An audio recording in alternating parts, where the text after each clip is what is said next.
NRC online correction সন্দৰ্ভত ভিউৱাৰ্ছসকলে comment কৰি সোধা কেইটামান গুৰুত্বপূৰ্ণ প্ৰশ্নৰ উত্তৰ তথ্য সহকাৰে এই ভিডিঅ'টোৰ যোগেদি দিবলৈ চেষ্টা কৰিম। বেছিকৈ সোধা প্ৰশ্নসমূহৰ ভিতৰত আছে অনলাইন কাৰেকশ্যন কৰোঁতে ভুল থাকি গ'ল, এতিয়া কি কৰিব লাগিব? অনলাইন কাৰেকশ্যন কৰাৰ পিছত ৰিচিপ্টখন ক'ত জমা দিব লাগিব? অনলাইন কাৰেকশ্যন পৰ্টেলত একেলগে কেইজন সদস্যৰ কাৰেকশ্যন কৰিব পাৰি? অনলাইন কাৰেকশ্যন কৰাৰ পিছত হিয়াৰিং হ'ব নেকি? 2015 চনৰ অৰিজিনেল এপ্লিকেশ্যনত থকা ভুল তথ্য এতিয়া কাৰেকশ্যন কৰিব পাৰিমনে? প্ৰেজেণ্ট এড্ৰেছ নতুনকৈ দিব পৰা যাবনে? এই সকলোবোৰ প্ৰশ্নৰ উত্তৰ দি দাম ভিডিঅ'টো শেষলৈকে চাই থাকিব। প্ৰথমে 2015 চনৰ অৰিজিনেল এপ্লিকেশ্যনত থকা ভুল তথ্য এতিয়া কাৰেকশ্যন কৰিব পাৰিমনে? এই প্ৰশ্নৰ উত্তৰত আপোনাক জনাওঁ যে 2015 চনত দাখিল কৰা অৰিজিনেল NRC এপ্লিকেশ্যনখনৰ কোনো তথ্য এতিয়া কাৰেকশ্যন প্ৰক্ৰিয়াৰ যোগেদি শুধৰণি কৰিব নোৱাৰিব। খচৰা NRC প্ৰকাশ কৰাৰ সময়ত যদি কোনো ডাটা ভুলকৈ এণ্ট্ৰি হৈছে তেন্তে সেই ডাটা কাৰেকশ্যন প্ৰক্ৰিয়াৰ যোগেদি শুধৰণি কৰিব পাৰিব। দ্বিতীয়তে অনলাইন কাৰেকশ্যন কৰাৰ পিছত ৰিচিপ্টখন ক'ত জমা কৰিব লাগিব? বহু ভিউৱাৰ্ছে সুধিছে যে ৰিচিপ্টখন পঞ্চায়ত বা NSK জমা দিব লাগিব নেকি? গতিকে মই জনাব বিচাৰিছোঁ যে অনলাইন কাৰেকশ্যনৰ ৰিচিপ্টখন কোনো ঠাইত জমা দিব নালাগে। এই ৰিচিপ্টখন আপোনালোকে ভালদৰে নিজৰ লগত ৰাখি থ'ব, আগন্তুক দিনত প্ৰয়োজন হ'ব পাৰে।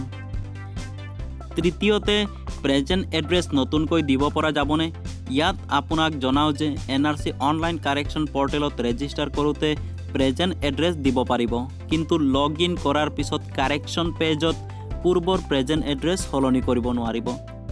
নেক্সট, অনলাইন কাৰেকশ্যন পৰ্টেলত একেলগে কেইজন সদস্যৰ কাৰেকশ্যন কৰিব পাৰি?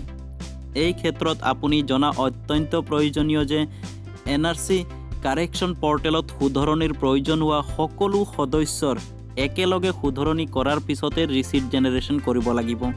পৰৱৰ্তী প্ৰশ্নটোলৈ যোৱাৰ আগত ভিডিঅ'টো লাইক কৰি দিব আৰু চেনেলটোলৈ যদি প্ৰথমবাৰ আহিছে তেন্তে চেনেলটো ছাবস্ক্ৰাইব কৰি ল'ব। নেক্সট, অনলাইন কাৰেকশ্যন কৰোঁতে ভুল থাকি গ'ল, এতিয়া কি কৰিব লাগিব? এই ক্ষেত্ৰত আটাইতকৈ বেছি কমেণ্টছ ভিউৱাৰ্ছসকলে কৰিছে, গতিকে এই প্ৰশ্নটোৰ উত্তৰত মই জনাব বিচাৰিছোঁ যে এবাৰ ফাইনেল ছাবমিশ্যন কৰি ৰিচিপ্ট জেনেৰেট কৰাৰ পিছত কোনো ধৰণৰ ফাৰ্ডাৰ কাৰেকশ্যন কৰিব নোৱাৰিব। ৰিকাৰেকশ্যন কৰাৰ কোনো অপশ্যন NRC কৰ্তৃপক্ষই ইতিমধ্যে দিয়া নাই, গতিকে এই ক্ষেত্ৰত আপোনালোকে বিশেষভাৱে সাৱধান হ'ব। আৰু শেষৰ প্ৰশ্নটো হ'ল অনলাইন কাৰেকশ্যন কৰাৰ পিছত হিয়াৰিং হ'ব নেকি? এই ক্ষেত্ৰত NRC কৰ্তৃপক্ষই জনাইছে যে অনলাইন কাৰেকশ্যন কৰাৰ পিছত কোনো ধৰণৰ হিয়াৰিং নহয়।